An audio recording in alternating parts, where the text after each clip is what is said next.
Bismillahirrahmanirrahim. Elhamdülillahi Rabbil alamin. Ve salatu ve selamu ala seyyidina Muhammed ve ala alihi ve sahbihi ecma'in. Esselamu aleykum ve rahmetullahi ve berekatuh. Урматтуу мусулман бир туугандар, баарыңыздарды Рамазан айы менен куттуктаймын. Бул ай берекелүү ай. Жакшылык иштерди, сооп иштерди көп кылууга аракет кылышыбыз керек. Жана ошол эле нерселерден бул айда ыйык Кур'ан-ы Карим түшкөн.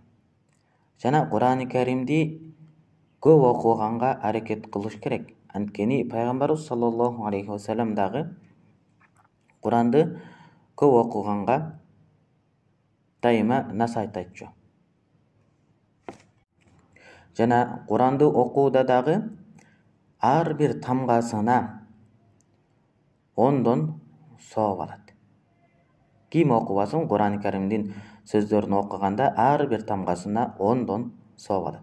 Жана Алла Тааланын мээримине ылайык ал дагы көбөйүп кете берет. Алла Таала ушундай бересен зат, ал пендесине өзүнүн кулуна канчалык көп соопту бергиси келсе, аны бере берет. Бирок бунун баары пенденин кылган ниетине жараша. Эгерде чындап Алла Тааладан соопту үмүт кылып Куран окуган болсо, анда Алла Таала ага соопторду бере берет. Жана ошондой эле биз Куранды окуп, үйрөнө элек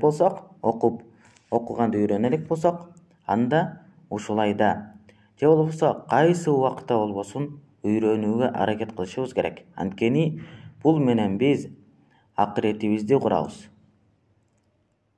Бул дүйнөдө дагы сөзсүз түрдө пайдасы тиет. Жана өзүбүз үйрөнгөн болсок, билген болсок,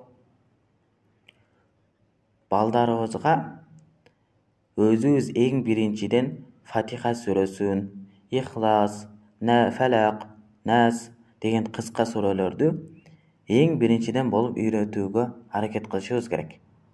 Ар бир ата-эне билсин, алар балдарына, ар бир эле мугалим билсин, алар башка бирөөгө бир нерсени үйрөткөн болсо, анда ал ошол бала үйрөнгөн нерсесин аткаруусу менен, ошону көп кайталоосу менен ал алган сооптордун баары үйрөткөн кишиге дагы барып турат. Ошондуктан айтайын дегеним, ата-энелер өздөрүнүн балдарына туура жана так Куран окуганды үйрөтүүгө аракет кылыш керек.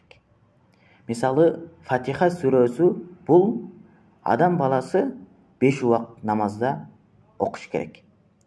Буну жашоосунун аягына чейин окуганда, ошол окуган сүрөсүнүн ар бир тамгасы үчүн сооптор бул ошол окуп аткан адамга жазылат.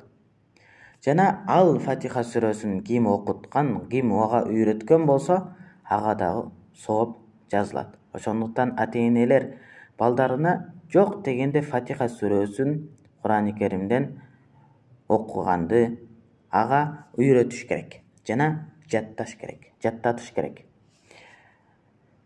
Буга пайгамбарыбыз саллаллаху алейхи ва салламдан хадис бар. Муслим китебинде келгендей, пайгамбарыбыз саллаллаху алейхи ва саллям айтат: "Мен далла аля хайрин фалаху ажру фаилихи."